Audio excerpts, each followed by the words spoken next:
What's going on? What's going on, brother truckers and sister truckers, and of course all of you non-truckers?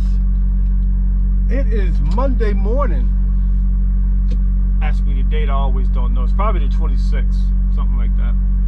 25th, 26th, but it's Monday morning.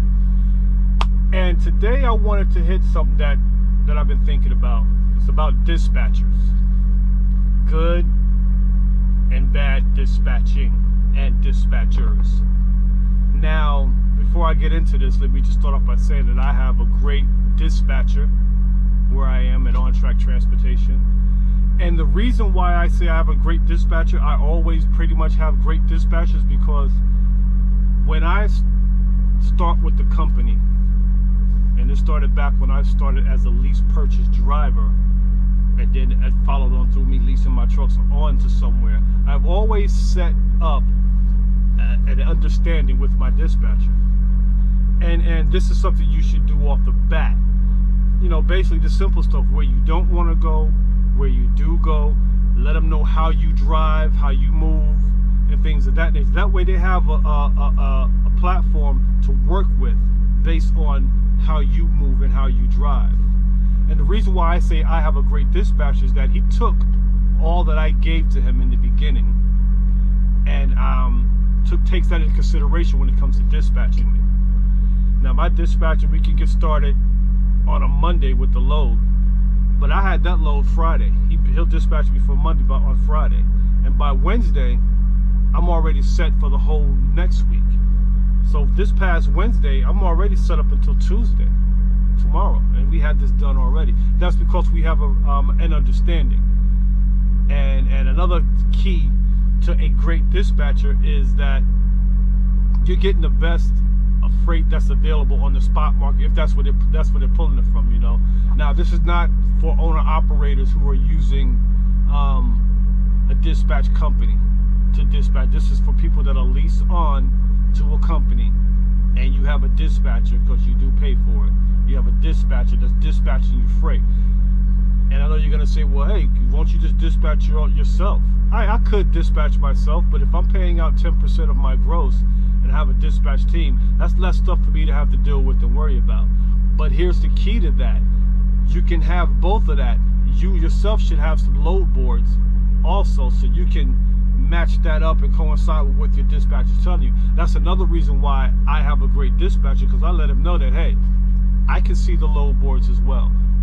I know what freight is out there also. So, you know, there's no wool being pulled over my eyes. We're both on the same playing field, you know.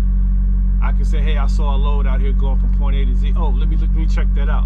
And that's all I have to do. I don't have to go through the process of calling the broker on the load or anything like that. If I see something and he sees something, we put that together. We work as a team. Now, I don't know how many drivers my dispatcher dispatches. I don't know if everyone has the same relationship with him as I do, but I do feel I have a great relationship with him.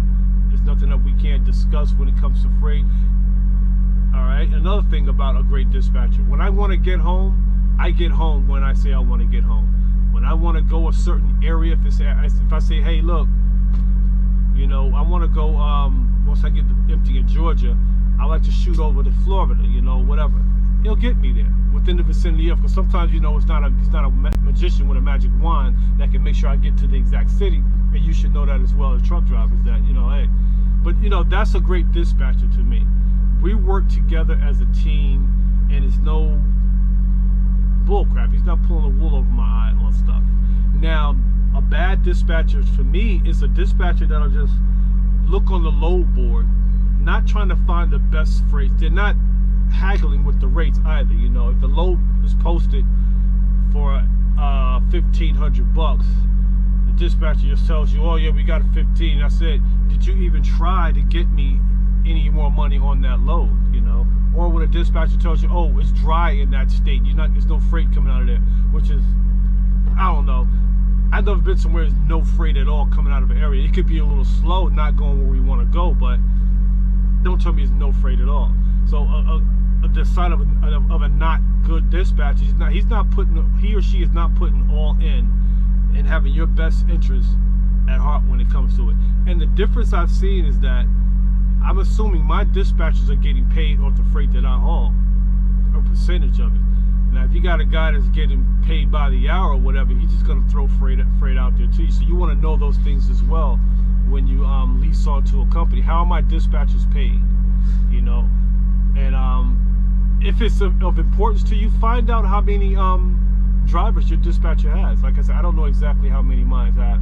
I don't think there's that many, because I could call him 8-9 times a day if I wanted to, and you know, 7 out of 9, 8 times he picks up the phone. If not, he shoot me a message, Matt, I hit you back in a couple minutes, in which he's hit me back in a couple of minutes. And my guy is available on weekends. Even if he's off, he answers a text message on the weekend to troubleshoot and work things out.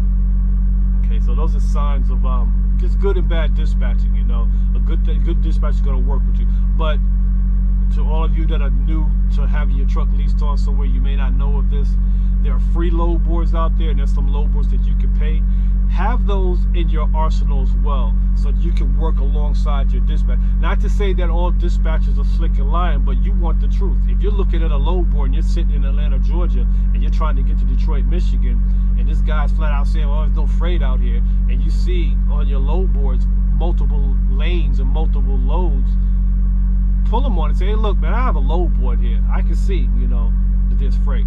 Or when they tell you, "Oh, we got a load for you, it's paying $1.75 a mile," and you're looking at the spot market, you see that there's 8-9 loads in the same area that you're in, paying $3.25. Why can't we get that rate? They're pulling money from your pocket, bro. It says straight up and down. But yeah, be on that level. But yeah, I have a great dispatcher. We laid a foundation in the beginning, and we're good to go. And that's what you want to have when you're looking at dispatching. Now, there's also another difference in dispatching based on the company you're leased onto. Now, I was leased to a company where they had their own freight, which I'm not a fan of that.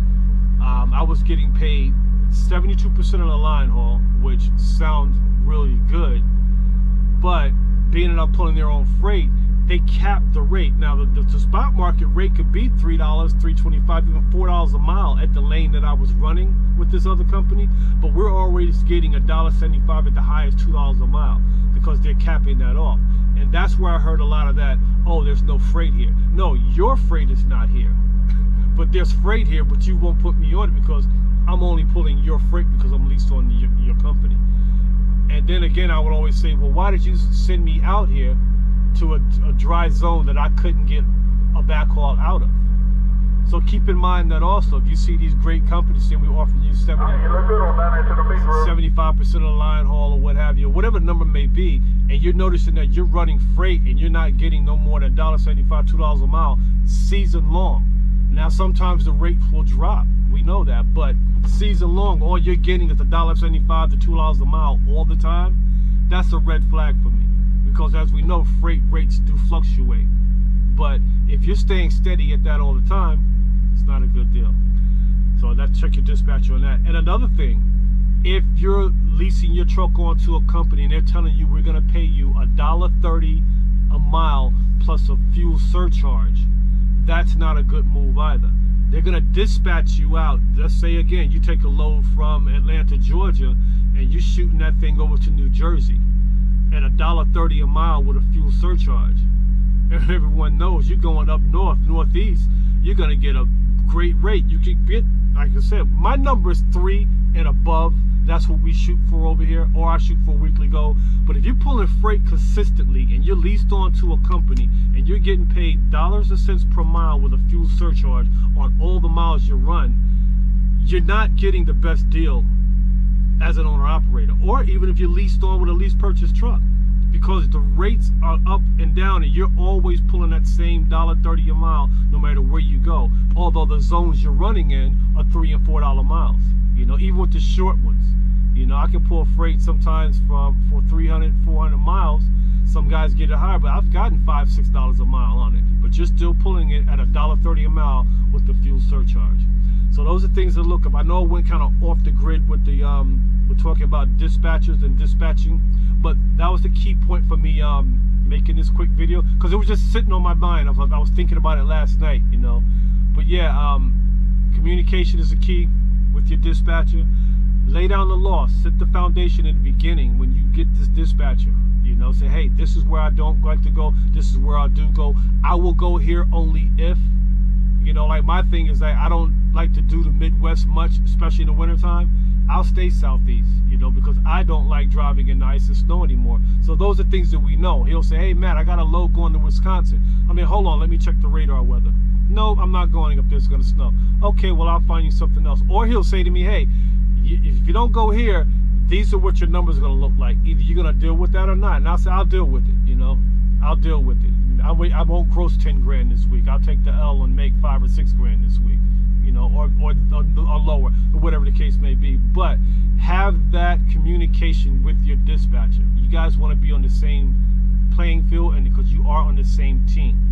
You know, and some dispatchers are out there designed just to make money for the company. That's what they do, keep the trucks moving, and that's where you're going to get those lower rates at. But when you're working as a team with your dispatcher, when you make money, he makes money, and the company makes money, that's what we're looking to get. So yeah, stay in touch tight with your dispatchers and your dispatch team. Truck Life 914, and I'll get back at you.